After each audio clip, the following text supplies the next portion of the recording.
가상화폐 가격이 거듭된 글로벌 악재 속에 급락세를 보이고 있습니다. 밤사이 미국에서 거래된 비트코인 가격은 한때 3만 달러, 우리 돈으로 치면 약 3,300만 원까지 떨어졌습니다. 하루 전에 비해 30% 넘게 추락했고 지난 4월 중순 최고점과 비교하면 반토막 수준입니다. 오늘 새벽 낙폭을 조금 줄이기는 했지만 지난 2월 초 테슬라 CEO 일론 머스크가 비트코인 대규모 투자 계획을 발표한 이후에 상승분을 대부분 반납했습니다. 네, 이렇게 가상화폐 시장을 휘청이게 만든 요인으로 꼽히는 게 중국에서 이 가상화폐 거래를 인정하지 않겠고 또 금지하겠다는 입장을 다시 한번 확인한 것도 있고요. 또 하나가 이랬다가 저랬다가 입장을 바꾼 이 머스크 때문이기도 합니다. 이 머스크의 반발에서 나온 가상화폐까지 있는데 역시 급등락을 반복하고 있습니다. 이재승 기자입니다. 가상화폐의 가격이 일제히 폭락했습니다. 대표적인 가상화폐 비트코인은 어젯밤 코인당 3만 달러 초반, 우리 돈으로 3,300만 원대까지 내려갔습니다. 하루 만에 30% 이상 급락한 비트코인은 시가총액 중 5천억 달러, 약 564조 5천억 원 이상이 증발했습니다. 오늘 새벽엔 낙폭을 다소 줄였지만 여전히 4만 달러 밑에서 거래되고 있습니다. 시총 기준 2위 가상화폐인 이더리움도 한때 40%가량 급락했고 도지코인 가격도 43%까지 떨어졌습니다. 중국이 가상화폐 거래에 강력한 경고 메시지를 내놓으며 단속에 나선 것이 주요 원인으로 꼽힙니다. 중국은행업협회 등 금융당국 3곳은 공동 성명을 내고 가상화폐와 관련한 서비스를 전면 금지한다며 중개 서비스를 제공하면 형사처벌 대상이 될 수 있다고 경고했습니다. 不认同这种交易，是因为我们目前对这种货币的认知管控目前还无法达到一个就是从政府来说达到监管的这么个水平啊。因此呢，它一旦发生价格波动以后呢，可能会对这个经济、货币市场各方面带来影响。 앞서 비트코인 때리기와 도지코인 띄우기 행보로 가상화폐 시장에 이딴 충격파를 안긴 테슬라 CEO 일론 머스크에 대해선 투자자들이 반격에 나섰습니다. 스톱 일론이라는 가상화폐를 만들고 머스크를 CEO에서 물러나게 할 것이라는 목표까지 세웠습니다. 머스크를 향한 투자자들의 분노를 보여주기라도 하듯 스톱 일론 코인 가격은 한때 512% 폭등했습니다. JTBC 이재승입니다. 세종시로 이전하는 기관의 공무원들에게 우선권을 주는 아파트 특별 공급의 문제점이 잇따라 드러나고 있습니다. 무주택 서민들은 허탈감을 넘어서 분노하고 있습니다. 관세평가분류원은 세종시 이전 대상도 아니었는데 171억 원의 세금을 들여서 신청사를 지었고 결국 입주도 하지 못한 채 유령 청사를 방치하고 있습니다. 그런데도 이 과정에서 소속 공무원 40여 명은 아파트를 특별 공급받아 수억 원씩의 시세 차익을 챙겼습니다. 더욱이 세종청사와 대전청사는 자동차로 20분도 걸리지 않는 매우 가까운 거리입니다. 대전에 있는 중소벤처기업부도 조만간 옮길 예정인 세종청사와 불과 30분 거리입니다.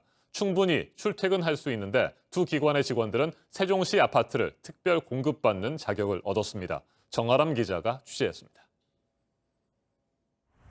현재 중소벤처기업부가 있는 대전 정부청사입니다. 중소벤처기업부는 오는 8월까지 이곳에서 세종정부청사로 이전하기로 했는데요. 여기에서 세종정부청사까지 차로 달리면 얼마나 걸리는지 재보겠습니다.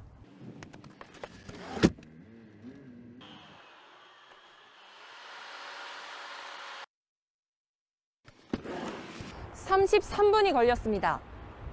현재 대전에 있는 관세평가분류원과 세종에 지어놓은 유령청사는 거리가 더 가깝습니다. 지도 애플리케이션을 찍어보니 차로 약 17분 거리라고 나옵니다. 지난해 수도권 시민이 출퇴근하는 데 걸리는 시간은 평균 1시간 27분인데 비교하면 훨씬 적은 시간입니다. 그런데 기관이 세종시로 옮겼다는 이유만으로 공무원들은 특별공급 대상이 됐습니다. 시민들 사이에선 광화문 회사가 일산 분당으로 옮겼다고 특별공급권을 주는 경우가 있냐는 비판이 나옵니다. 세종아파트 분양받는 게 하늘의 별따기인데 대전에서 충분히 출퇴근할 수 있는 거리인데도 특공을 주는 거는 너무 큰 혜택이 아닌가 싶습니다. 최근 세종아파트 특별공급에 대한 비판이 커지자 정부는 지난 3월 말부터 수도권에서 옮기는 기관 직원에게만 혜택을 주기로 했습니다.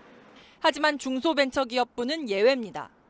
대책을 발표하기 70여일 전인 1월 중순에 이전 고시를 발표했다는 게 이유입니다. 비슷한 시기에 이전 고시를 한 세종 충남대병원 직원들도 특별공급 자격이 유지됩니다. JTBC 정아람입니다. 세종시 아파트 특별 공급을 둘러싼 논란이 커지자 김부겸 국무총리는 이틀 전 관세평가분류원 직원들이 받은 특별 공급분을 취소하는 것을 검토하겠다고 밝혔습니다. 하지만 관련 법령이나 규정이 마땅치 않아서 실제 취소가 가능할지는 미지수입니다. 박민규 기자입니다. 어떻게 그런 허점이 생겼는지를 제가 정확하게 살펴보라고 그랬고요. 최초로 획득한 그들의 그 특공의 지위 자체가 이게 유효한 지위인지요. 관세평가원에 아파트 특별공급 자격을 준 것 자체가 적법한 것이었는지 다시 따져보겠다는 겁니다. 그걸 따져 부적절한 조치였다면 공급 자체를 취소하는 방안도 검토하겠다는 뜻이기도 합니다. 하지만 특공 취소는 쉬운 일이 아닙니다. 정부 관계자는 JTBC에 취소 가능 여부를 말할 수 없는 단계라면서 적용 가능한 법령이 있는지 아직 검토하고 있다고 말했습니다. 현행 주택법에도 주택 공급을 취소할 수 있는 조항이 있기는 합니다. 거짓 등 부정한 방법으로 공급을 받았을 경우 계약 취소가 가능하게 돼 있는 건데 이번 관평원 사태에 이 조항을 적용할 수 있을지가 의문입니다. 행정안전부와 행정중심복합도시건설청 등이 손발이 맞지 않아 벌어진 일이라 관평원 직원 개인을 상대로 뒤늦게 책임을 묻기가 어려울 수 있는 겁니다. 관평원에 특공이 가능하다고 확인해 주었던 행복청은 특히 취소에 난색을 표시하고 있습니다. 자체 규정상 이미 공급된 주택을 소급해서 빼앗을 수는 없다는 입장인 겁니다. 이런 상황에서 정부가 취소를 강행할 경우 당사자들이 불복해 소송을 진행할 가능성도 있습니다. 김 총리가 공개 지시를 통해 취소를 포함한 해결 방안 마련의 의지를 드러냈지만 법과 규정상 넘어야 할 산이 많은 상황. 총리실은 일단 관평원뿐 아니라 특공 결정 과정 전반을 살펴본 뒤 제도 개선책부터 내놓을 걸로 보입니다. JTBC 박민규입니다.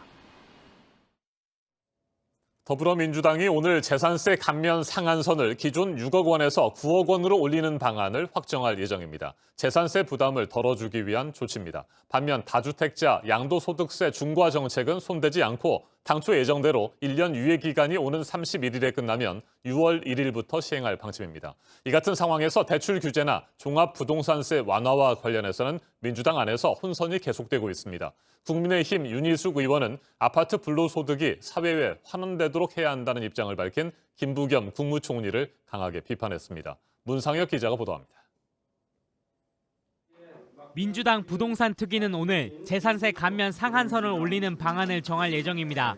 현재 6억 원인 재산세 감면 기준을 9억까지 올리는데 정부와도 이미 협의를 거친 사안으로 알려졌습니다. 6월 1일부터 시행되는 제도가 있기 때문에 올 안에 할 수 있는 건 가능하나 종합해 해보려고 그러는데 재산세 과세 기준일은 다음 달 1일이지만 늦어도 6월 임시국회에서 지방세법 개정안을 처리해 7월에 받아보는 재산세 고지서에 반영하겠다는 계획입니다.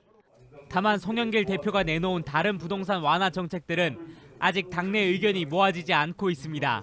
종합부동산세 과세 기준을 9억에서 12억 원으로 높이는 제안은 당장 부자 감세 비판에 부딪혔고 주택담보대출 비율 LTV를 최고 90%까지 풀어주겠다는 공약도 윤호중 원내대표가 와전된 거라면 선을 그었습니다.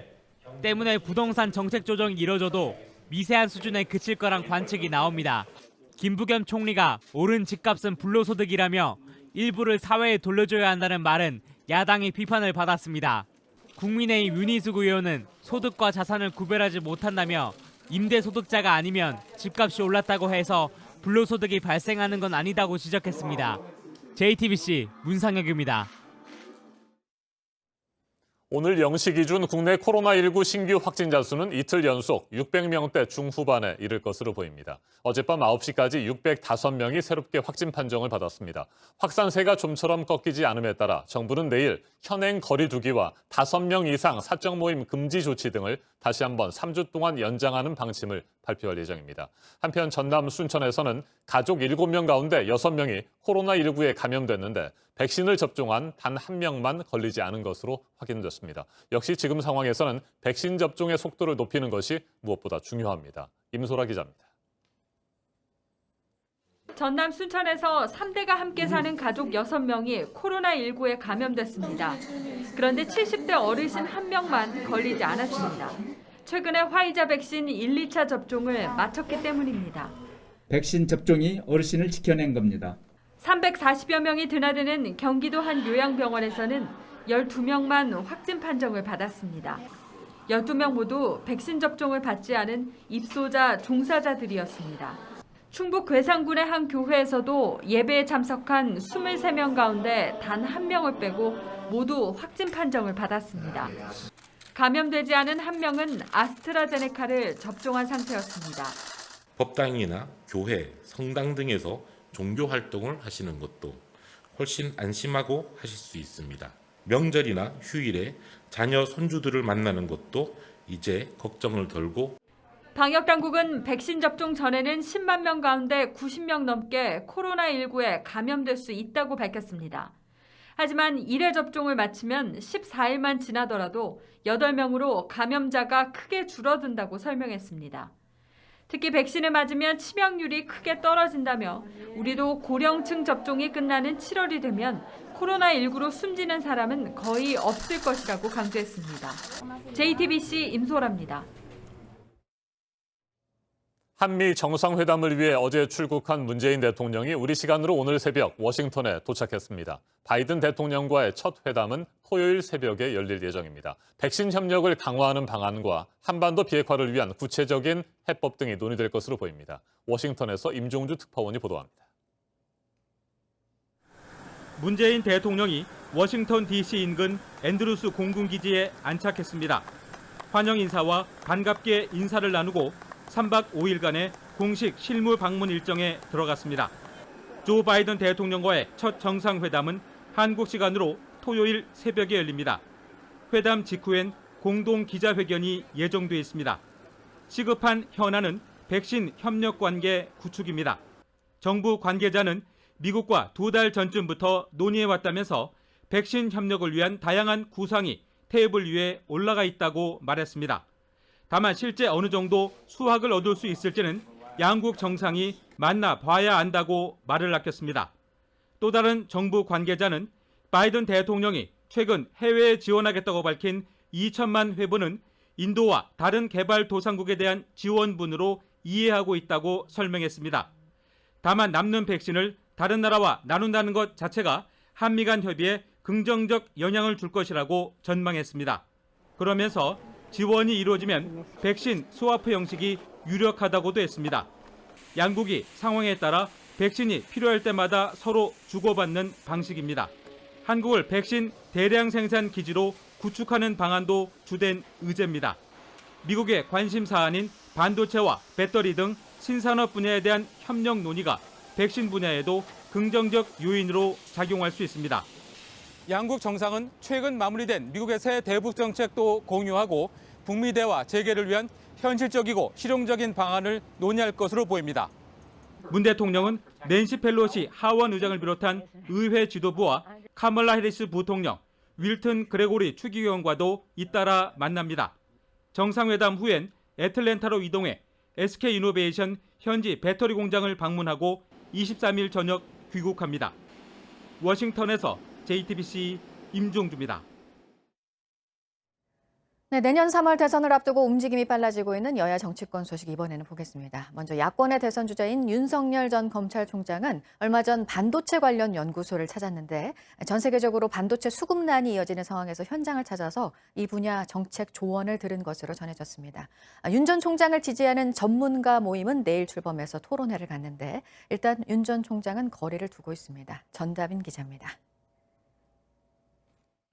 지난 17일 윤석열 전 검찰총장이 서울대학교 반도체 공동연구소를 찾은 걸로 확인됐습니다. 윤 전 총장이 먼저 요청해 이뤄진 방문입니다. 반도체에 대해서 좀 공부하고 싶다 그러셔가지고 이제 오시게 된 거죠. 꽉 끼는 옷을 입고 아마 저희 굉장히 답답하셨을 거예요. 꼭 참고 하여튼 거의 30분 이상을 이렇게 청정실을 둘러보셨어요. 세계적으로 반도체 수급난이 벌어지면서 자동차 업체 등의 타격이 커진 상황에서 직접 반도체 공부에 나선 겁니다. 윤 전 총장은 전문 서적을 읽을 정도로 반도체에 관심을 보여왔다고 주변에선 말합니다. 이번 방문에선 반도체 관련 정책 조언을 들은 걸로 알려졌습니다. 산업체에서 필요한 인력도 많이 배출해야 되는데 이제 그런 정원 규제나 이런 것 때문에 우리가 원하는 만큼 배출을 못하니까 이게 정책적으로 좀 개선이 돼야 된다. 이런 것들을 말씀드렸고 이런 가운데 오는 21일엔 각 분야 전문가들 30여 명이 모인 윤석열 지지 포럼도 출범합니다. 상임 대표는 정용상 동국대 명예교수가 맡고 발기인으로 대학 교수, 의사, 작가 등이 합류한 모임입니다. 공식 명칭은 공정과 상식 회복을 위한 국민연합. 윤 전 총장이 자주 쓰던 말과 겹칩니다. 저는 우리 사회가 오랜 세월 쌓아올린 상식과 정의가 무너지는 것을 더 이상 지켜보고 있기 어렵습니다. 윤 전 총장 측은 일단 포럼에 관여하고 있지 않다며 거리를 두고 있습니다. 준비가 덜 된 상태에서 본격 정치 행보에 나서는 걸로 비칠까 우려하는 모습입니다. 하지만 포럼 측은 소통을 하고 있다며 정책 공약 준비를 돕겠다는 입장입니다. 윤 총리하고 이렇게 소통을 합니다. 정책화, 입법화할 수 있는 그런 기초 자료를 우리가 부단히 마련해서 JTBC 전다빈입니다. 여당에서는 대선 경선 시기를 두고 또 얘기가 나오고 있는데 오는 9월에 대선 후보를 뽑는 걸 좀 미루자는 주장들인데요. 당 지도부는 당헌 당규상 경선룰은 이미 정해져 있다는 입장입니다. 이희정 기자입니다.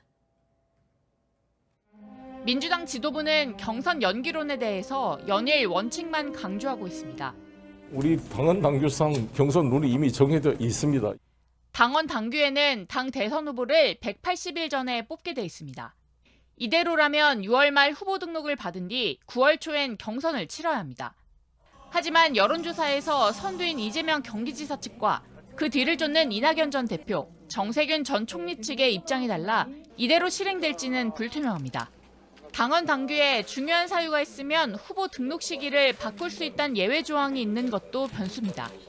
당 핵심 관계자는 후보 선출 연기는 쉽지 않다는 인식이 당내에 많다면서도 야당보다 먼저 후보를 정해놓으면 불리하다는 목소리도 적지 않다고 갈리는 당내 분위기를 전했습니다. 당 지도부의 고민이 커지는 가운데 이대로라면 다음 달 있을 후보 등록을 앞두고 주자들 간 신경전은 빠르게 뜨거워지고 있습니다. 이재명 지사는 이낙연 전 대표, 정세균 전 총리가 꺼내든 개헌카드에 직접 반대 입장을 밝혔습니다. 경국대전을 고치는 것보다 구휼이 중요하다는 말로 개헌론을 일축한 겁니다. 그러자 이 전 대표는 다양한 경험을 내세워 역공에 나섰습니다. 다른 점은 제가 다른 것을 더 많이 했다. 총리도 했고요. 국회에서 또 5번이나 하고 있고요. 정세균 전 총리도 문재인 정부와 긴장관계에 있는 검찰을 향해 거칠게 각을 세웠습니다. 검찰이 노무현 전 대통령을 죽음으로 시해한 것이라면서 검찰개혁을 주장해 친문 표심을 자극한 겁니다. JTBC 이희정입니다.